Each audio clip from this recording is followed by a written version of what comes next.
இந்த தினத்தியான நிகழ்ச்சிக்கு உங்களை அழைப்பதில் நான் மிகவும் மகிழ்ச்சி அடைகிறேன். இன்று நாம் பார்க்க போகும் தேவனுடைய செய்தி உங்கள் மனைவியை மகிழ்விக்கும் ரகசியங்கள் அப்படி என்ன என்று பார்க்க போகிறோம். ஆதியில் பார்த்தீங்கன்னா ஆண்டவராகிய தேவன் வார்த்தையின் தேவனாய் இருந்த பொழுது மனிதன் தனிமையாய் இருக்கக்கூடாது, அவன் வாழ்க்கையிலே தனிமைப்பட்டு இருக்கக்கூடாது. அவனுக்கு என்று ஒரு ஏற்ற துணை வேண்டும் என்று மனிதன் மீது உள்ள அக்கறையின் நிமித்தம் மனுஷியை உண்டு பண்ணினார். நன்றாக நினைத்து பாருங்கள், ஒவ்வொரு மனுஷியும் அந்த ஒரே ஒரு மனிதனுக்காக ஏற்படுத்திய ஒரு அன்பான துணை. நிறைய பேருக்கு அது புரியாம தான் வாழ்க்கையில தப்பு பண்றாங்க. இதுதான் என் ஏற்ற துணை என்று தெரியாமல் வேறு துணையை தேடி தேடி தேடி வாழ்க்கையை தொலைத்து விடுகிறார்கள். வேதம் இப்படியாக சொல்கிறது. ஆதியாகம புத்தகம் 2ஆம் அதிகாரம் 22ஆம் வசனம். Book of Genesis chapter 2 verse 22. கர்த்தர் மனுஷனில் எடுத்த விலா எலும்பை மனுஷியாக உருவாக்கி அவளை மனுஷனிடத்தில் கொண்டு வந்தார். கர்த்தர், அந்த வார்த்தையான தேவன், மனுஷன் உறங்கிக் கொண்டிருக்கும் பொழுது அவனுடைய விலா எலும்பை எடுத்து மனுஷியாக உருவாக்கி அவளை மனுஷரிடத்தில் கொண்டு வந்தார் என்று வேதம் சொல்லுகிறது. இந்த விலா எலும்பு பார்த்தீங்கன்னா ஆங்கிலத்தில் it is called as rib. பெண்டாய் தான் இருக்கும், அது நேராக இருக்காது. எனவே உங்கள் மனைவிமார்கள் சற்று உங்கள் பேச்சை கேட்காமல் இருக்கிறார்கள் என்றால் விட்டு விடுங்கள். ஏன்னா அது கொஞ்சம் பெண்டாக தான் இருப்பாங்க. ஏன்னா ஆண்டவர் பெண்டாக தானே எடுத்து படைச்சாரு, பெண்டாக தான் இருப்பாங்க. நீங்கள் கொஞ்சம் அட்ஜஸ்ட் பண்ணிக்கணும். சங்கீதம் 128:3 இவ்வாறு சொல்கிறது, உங்கள் மனைவி கனி தரும் திராட்சை செடி. Your wife, Psalm number 128:3, your wife is a fruitful vine. நீங்கள் உங்கள் மனைவி கிட்ட அன்பாக இருந்து பார்த்தீங்கன்னா உங்கள் மனைவி உண்மையிலே உங்களுக்கு கனி கொடுக்கும் திராட்சை செடியாய் இருப்பார். ஒரு வைன், திராட்சை ரசம் எவ்வளவு நல்லதோ, எவ்வளவு மதுரமானதோ அவ்வளவு மதுரமானதாய் உங்கள் மனைவி உங்களுக்கு இருப்பார். மனைவி பார்த்தீங்கன்னா Proverbs 31 10-31 வரை பார்க்கும் பொழுது ஒரு மனைவி ஒரு பெண்ணுடைய குணாதிசயங்களை ஆங்கில அழகா சொல்லுது. Good wife is characterised by qualities like. ஒரு உண்மையான மனைவி அவருடைய குணாதிசயங்கள் எப்படி இருக்கும் என்றால் ஃபெய்த்ஃபுல்னஸ். நீங்கள் உண்மையாக இருந்து பாருங்க, உங்கள் மனைவி உங்களுக்கு கடைசி வர ரொம்ப நம்பிக்கையாக இருப்பாங்க, விசுவாசமாக இருப்பாங்க. உங்கள் மனைவி அடுத்து பார்த்தீங்கன்னா கடினமான வேலைகளை செய்து உங்களுக்கு சகாயம் செய்வார்கள். காலையிலிருந்து இரவு படுக்கும் வரை உங்கள் மனைவி உங்களுக்கு செய்யும் ஒவ்வொரு உதவிகளையும் சிந்தித்து பாருங்களேன். காலையில் ஏஞ்சி வீடெல்லாம் கூட்டுவாங்க, வீடெல்லாம் பெருக்குவாங்க, தண்ணி தெளித்து கோலம் போடுவாங்க, சமையல் பண்ணணும், டிஃபன் செய்யணும், உங்களுக்கு சாப்பாடு கட்டணும், நீங்கள் வேலைக்கு போயிடுவீங்க, அதுக்கப்புறம் பாத்திரம்லாம் கழுவணும், இரவு சாப்பாட்டுக்கு காய் அரியணும், பதார்த்தங்கள் அரியணும், எல்லாம் செய்யணும். திருப்பி வீடெல்லாம் க்ளீன் பண்ணுவாங்க. க்ளீன் பண்ணிவிட்டு துணியை துவைக்கணும், காய வைக்கணும், காய வச்ச துணியை மடித்து வைக்கணும். ஈவினிங் வரத்துக்குள்ளே வீடு கூட்டி சுத்தமாக வைக்கணும். நீங்கள் வந்து அவங்களுக்கு உடனே டீ கொடுக்கணும். எவ்வளோ ஹார்ட் ஒர்க் பண்ணுறாங்க, எவ்வளோ கஷ்டம் தெரியுமா? சம்பளம் இல்லாமல் வேலை செய்கின்ற அருமையான நம்முடைய மனைவியை என்றாவது நீங்கள் நிதானித்து யோசித்து பார்த்துருக்கீங்களா? இல்லை. கைண்ட்னஸ், இரக்கம் உள்ளவங்க, ஞானம் உள்ளவங்க. பிள்ளைகள் பள்ளிக்கு போய் வந்தோன்னும் பிள்ளைகளுக்கு பாடம் சொல்லி கொடுப்பாங்க. அவங்க செல்ஃப்லெஸ்னஸ், அவங்க சுயத்தை பார்க்கவே மாட்டாங்க. அவங்க உடம்பு சரீரம் துக்கமாக இருக்கும் பொழுது, வேதனையாக இருக்கும் பொழுதும் கூட அவங்க தன்னைத்தானே பார்க்காம கணவர், பிள்ளைகள், மகள், மகன் என்று, மாமியார், மருமகள் என்று பார்க்காமல் உதவி செய்து கொண்டே இருப்பார்கள். Strong character. பக்கத்து வீட்டு சொல்லி கொடுப்பாங்க, ஏன் இப்படிலாம் பண்ணுறேன்டி, ஏன் ஒரு வேலைக்காரி வச்சுக்க கூடாதா? இப்படிலாம் கேட்கும்போது, இல்லை நான் இப்படி தான் இருப்பேன், என் கணவருக்கு விசுவாசமாக இருப்பேன். பக்கத்து பொண்ணு சொல்லுவாங்க, ஏய் பாத்தியா அந்த பொண்ணு பாரு, அவங்க கூட சுற்றுறா, நல்லா செலவு பண்ணுறான், நீ சுற்றுறா இல்லை, இப்படிலாம் பாவம் பண்ணலாம்ல. இல்லை, நான் பாவம் பண்ண மாட்டேன், நான் ஒரு கிறிஸ்தவ பெண், கிறிஸ்து அவளாக இருக்கின்ற காரணத்தினாலே நான் பாவம் செய்ய மாட்டேன் என்று சொல்லி ஸ்ட்ராங் கேரக்டராக இருப்பாங்க. லாயல்ட்டியாக இருப்பாங்க. என் கணவருக்கு நான் விசுவாசமாக இருப்பேன் என்று நிறைய பெண்கள் நான் பார்த்துருக்கேன். ரொம்ப லாயலாக இருப்பாங்க. சிலர் என்கிட்ட பேசிட்டு இருக்காங்க, என் கணவர் இப்படிலாம் பண்ணுறாரு பிரதர், நான் என்ன பண்ணுறது, நான் இப்படிலாம் விசுவாசமாக இருக்குன்னு தெரியுமான்னு சொல்லும் பொழுது என் கண்களிலிருந்து கண்ணீர் வரும். ஏன் கணவர்கள் மனைவியை புரிந்து கொள்வதில்லை? நீங்கள் மனைவியை புரிந்து கொண்டு தான் பாருங்களேன், ஒரு வாழ்க்கை இன்னும் பிரகாசமாக அற்புதமாக இருக்கும். ஹாஸ்பிட்டாலிட்டி, விருந்தினர்கள் வந்தால் உடனே சமையல் பண்ணுவாங்க. பையனோட அம்மா வந்தாலும் அப்பா வந்தாலும், அவங்க அம்மா அப்பா வந்தாலும், யார் வந்தாலும் பாருங்கள், வந்தோன்னே ஒரு தண்ணி கொடுக்கணும் முதல்ல, அப்புறம் காஃபி கொடுக்கணும். சாப்பிட்ற நேரமாக இருந்தால் நீங்கள் தனியாக கூட செஞ்சு போட வேணாம், இருக்கிறதுல பங்கு போட்டு சாப்பிட்டு பாருங்களேன். அந்த ஹாஸ்பிட்டாலிட்டி பெண்களுக்கு மிகவும் அருமையாக இருக்கிறது. அடுத்து பார்த்தீங்கன்னா டீப் டிவோஷன் டு காட். பெண்கள் மிகவும் பக்தியானவர்கள். ஆலயத்துக்கு போனால் பார்க்க நல்ல பாட்டு பாடுவாங்க, வேத வசனங்களை படிப்பாங்க, எல்லாம் பண்ணுவாங்க, அருமையாக பண்ணுவாங்க. இதற்கு வேதத்தில் நல்ல ஒரு அற்புதமான உதாரணம் யார் என்றால் ஆபிரகாமின் மனைவி சாராள்.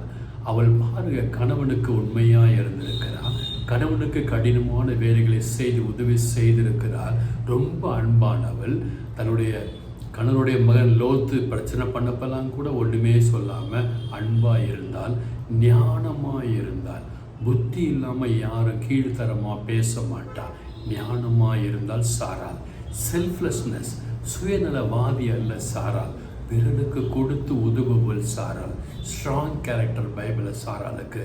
அவள் நேர்மையாக ஆண்டவருக்கு இருந்தால் வரவங்களை உபசரிக்கிறதுல சாரா மாதிரி யாருமே இல்லைன்னு வேதம் சொல்லுது. டீப் டிவோஷன் டு காட், கர்த்தர் சொன்னதை கேட்டு அப்படியே கீழ்ப்படுகிற ஒரு ஸ்திரியாய் சாராள் இருந்தால், நீங்களும் நானும் கூட அவ்வாறு இருந்து பார்க்கும் பொழுது கர்த்தர் உங்கள் வீட்டிலே அற்புதங்களை செய்வார்.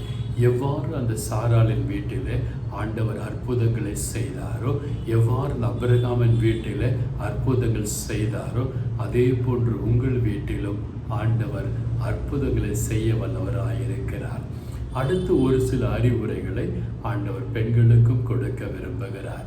நீங்கள் கனி கொடுக்கும் திராட்சை செடி, உங்கள் கனி கெட்டு போகக்கூடாது. 1 கொரிந்தியர் 11, 8, 9, 10, 13 வசனங்கள் எவ்வாறு சொல்கிறது? ஸ்திரியே புருஷனிலிருந்து தோன்றினாள். என்ன பிரதர் புதுசாக சொல்கிறீங்க? ஆமாங்க, ஆதாமிலிருந்து தான் ஏவாள் உருவாக்கப்பட்டாள். ஸ்திரீ புருஷனிலிருந்து தோன்றினாள். ஸ்திரீ புருஷனுக்காக சிருஷ்டிக்கப்பட்டாள். எனவே நீங்கள் கொஞ்சம் நிதானமாக இருக்கணும். நான் என் கணவருக்காக மட்டும் நான் உண்டாக்கப்பட்டேன். என் வாழ்க்கையையோ அல்லது வாழ்க்கையின் ஒரு பகுதியையோ நான் யாருக்குமே பங்கிட்டு கொடுக்க மாட்டேன். எவ்வாறு இயேசு சபைக்கு விசுவாசமாக இருந்தாரோ, எவ்வாறு இயேசு சபைக்காய் தன் ஜீவனை கொடுத்தாரோ, அதே போல் நான் என் கணவருக்காக மட்டுமே என் ஜீவனை கொடுப்பேன். என் சரீரம் என் கணவருடையது. என் கணவருடைய சரீரத்திலிருந்து எடுத்து நான் உருவாக்கப்பட்டதால் மனுஷி என்று அழைக்கப்பட்டேன். எனவே நான் என் கணவருக்கு சொந்தம் என்று சொல்லி அவர்கள் கணவருக்கு முழுமையாக அர்ப்பணம் செய்ய வேண்டும். சொல்லாலும் செயலாலும் கடமையிலும் கூட அவர்கள் தங்கள் கணவரை விட்டு வேறு ஒரு ஆண் மகனோடு தொடர்பு வைத்து கொள்ளக்கூடாது. அது தேவனுக்கு பிடிக்காது. வேதம் எப்படியாக சொல்லுகிறது? இதே 1 கொரிந்தியர் 11:10 ஆகையால் தூதர்களின் நிமித்தம் ஸ்திரியானவள் தலையை முக்காடு போட்டு கொள்ள வேண்டும். தூதர்களின் நிமித்தம் உங்களை தூதர்கள் வாட்ச் பண்றாங்க. ஒவ்வொருவருக்கும் ஒரு தூதர் இருக்காங்க. எனவே எப்படி நீங்கள் ஒரு கணவருக்கு விசுவாசமாக இருக்கீங்களோ அதே போன்று ஆண்டவருக்கும் விசுவாசமாக இருக்க வேண்டும். உங்கள் தலைமுடிகளை முக்காடிட்டு கொள்ள வேண்டும் என்று வேதம் சொல்லுகிறது, நான் சொல்லலை.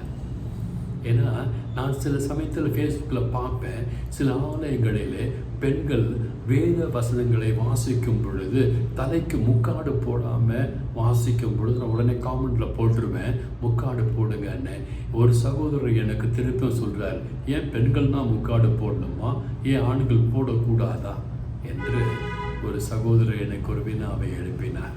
நான் அவருக்கு அருமையாக வேத வசனத்தை எடுத்து சொல்லி, தம்பி இதை நான் சொல்லப்பா, ஆண்டவர் சொல்கிறாருப்பா, நம்ம ஆண்டோடைய வசனத்திற்கு கீழ்ப்படையணும்ப்பா, இல்லைன்னா அவர் நம்ம தண்டிச்சிடுவாருப்பான்னு பதில் கொடுத்தேன். அதுக்கப்புறம் அவர்கிட்ட பதில் வியாக்கியானம் செய்யவே இல்லை. அடுத்து பார்த்தீங்கன்னா 1 கொரிந்தியர் 11:13 இதை போதகர்கள் தான் சொல்லித்தரணும். இப்போ சர்ச்சுன்னா அந்த சர்ச்சில் யார் பாஸ்டரோ, அந்த சர்ச்சில் யார் ஃபாதரோ, அந்த சர்ச்சில் யார் ஊழியக்காரங்களோ அவங்க பெரியவங்க சொல்லித்தரணும். பெரியவங்க சொல்லித்தரணும்னா தாய் தகப்பன்கள் சொல்லித்தரணும். நீங்கள் உங்கள் பிள்ளைக்கு சொல்லிக் கொடுக்கலன்னா ஆண்டவர் உங்களிடத்தில் கணக்கு கேட்பார். நான் என் பிள்ளைக்கு சொல்லிக் கொடுக்கலன்னா ஆண்டவர் என்னிடத்தில் கணக்கு கேட்பார். எனவே நீங்கள் தண்டியாதபடிக்கு உங்கள் பிள்ளைகளை கவனமாய் தலைக்கு முக்காடு போட சொல்லுங்கள். இங்கிலீஷ் மாதம் இருந்தாலும் சரி, தமிழ் மாதம் இருந்தாலும் சரி, ஆங்கில சர்வீஸ் இருந்தாலும் சரி, தமிழ் சர்வீஸ் இருந்தாலும் சரி, முக்காடு போட்டு ஜெபித்து பாருங்கள், ஆண்டவருக்கு பிரியமாக இருக்கும். இதே 1 கொரிந்தியர் 11:13 தெளிவாக சொல்கிறது, ஸ்திரியானவள் தேவனை நோக்கி ஜெபம் பண்ணுகையில் தன் தலையை மூடிக்கொள்ளாமல் இருப்பது லட்சணமாய் இருக்குமோ என்று உங்களுக்குள்ளே நிதானித்து கொள்ளுங்கள் என்று ஆண்டவர் உங்களையும் என்னையும் பார்த்து கேட்கிறார். ஸ்திரியானவள், நன்றாக கவனிங்க, பெண் ஆனவள் பெரியவளோ சிறியவளோ ஜெபம் செய்யும் பொழுது, முழங்கால் படியிட்டு ஜெபிக்கும் பொழுதும், ஆண்டவரை பார்த்து வேத வசனங்களை வாசிக்கும் பொழுதும், ஆண்டவரை துதிக்கும் பொழுதும், ஆண்டவரை போற்றும் பொழுதும், ஆண்டவரை வாழ்த்தும் பொழுதும் தலையை மூடாமல் இருப்பது லட்சணமாயிருக்குமோ என்று உங்களுக்குள்ளே நிதானித்து கொள்ளுங்கள்.